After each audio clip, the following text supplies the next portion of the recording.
Alors après avoir vu ce qu'était un petit peu la donnée, on va évoquer quelques cas concrets. On le voit assez aisément, on le devine dans un monde en plein bouleversement économique, sanitaire. Les entreprises ont besoin de plus en plus d'avoir de la performance, de générer de la performance économique, de piloter cette performance, de piloter l'entreprise, d'avoir aussi des relations clients sur mesure et très personnalisées. Et la data peut nourrir, on va dire, ou répondre aux principaux enjeux aujourd'hui des entreprises, qu'elles soient grandes, petites ou moyennes. Émeric, on a évoqué notamment un premier enjeu ensemble auparavant, c'est le pilotage économique et financier grâce à la data. Est-ce que tu as quelques cas d'usage ou des exemples à nous citer?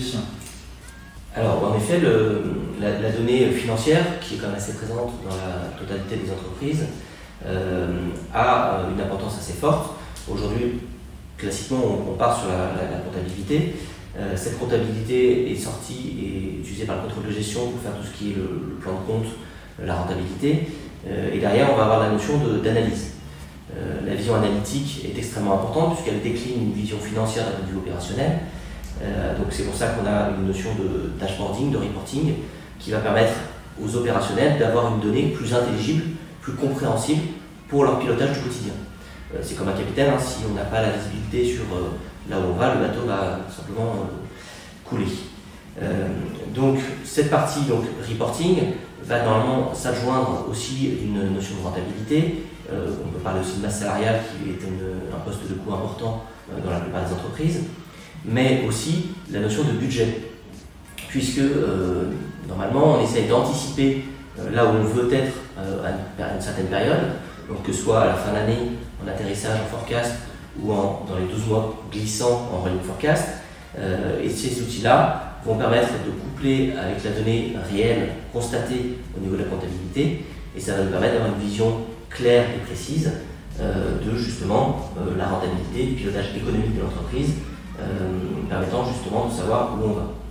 Si on prend aussi une brique qui est la partie RSE tout simplement, on est plutôt sur l'informatif et qui donne une vision assez intéressante de l'état de situation de l'entreprise d'un point de vue masse salariale, donc les hommes, les femmes, la moyenne d'âge, éventuellement le bilan carbone que ça peut générer dans l'entreprise, etc.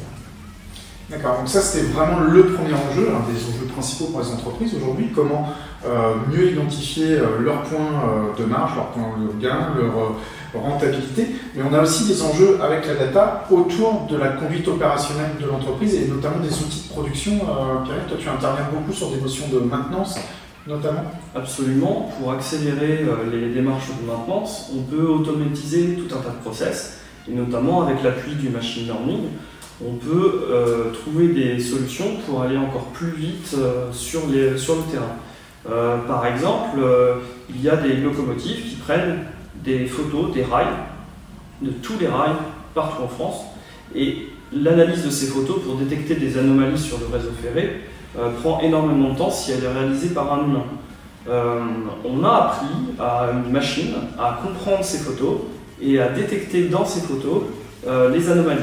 Ce qui fait que, une fois que le modèle est entraîné, on peut très rapidement solliciter la bonne équipe de maintenance avec les bons outils pour intervenir sur le terrain.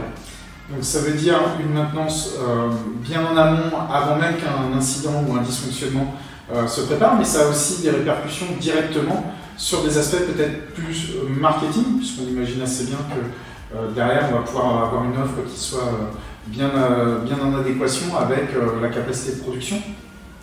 Tout à fait, c'est-à-dire que en effet, ça entraîne naturellement différentes choses, une instabilité du réseau, donc potentiellement il y a la notion de taux de remplissage, l'adéquation entre justement les travaux qui sont réalisés et la circulation des trains pour réaliser les chantiers là-dessus, ce qui fait que ce taux de remplissage doit être optimisé. On va parler éventuellement d'optimisation sous contrainte, mais cette optimisation, donc des créneaux, des choses comme ça, on le constate aussi dans les hôtels ou dans différents métiers. Donc c'est là où je pense, que toi tu sais aussi, on a la notion de connaissance client qui va rentrer en jeu pour permettre de remplir justement ces trous.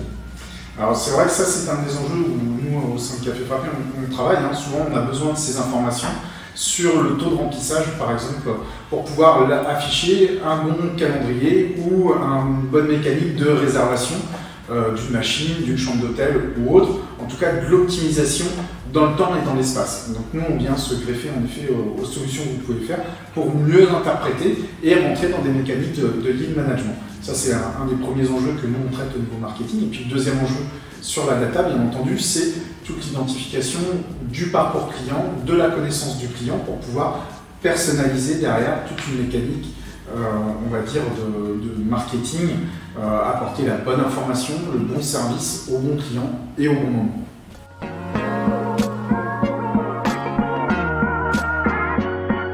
Alors Pierre-Yves, Aymeric, on l'a vu, hein, ce que l'on pouvait tirer de la donnée, les enjeux, les bénéfices. Une question est quand même centrale au sein de vos clients comme au sein des clients de Café Frappé. On a souvent une peur d'une dérive, d'un effet tunnel en termes de temps, de budget, de ressources allouées. Comment s'assurer de mettre en place une démarche data qui soit à la fois cohérente, vertueuse et qui permette à l'entreprise de se transformer dans sa globalité? Une démarche data, ça reste un projet numérique, donc on peut y aller par petites itérations. On commence par essayer d'évaluer les besoins de l'entreprise, savoir où est-ce qu'on est, où est-ce qu'on veut aller, et quelles sont les méthodes qui peuvent nous permettre d'y arriver. Aujourd'hui, l'expertise data nous permet d'avoir une connaissance de tous les outils du marché, qui nous permettent justement d'aller au plus vite au résultat.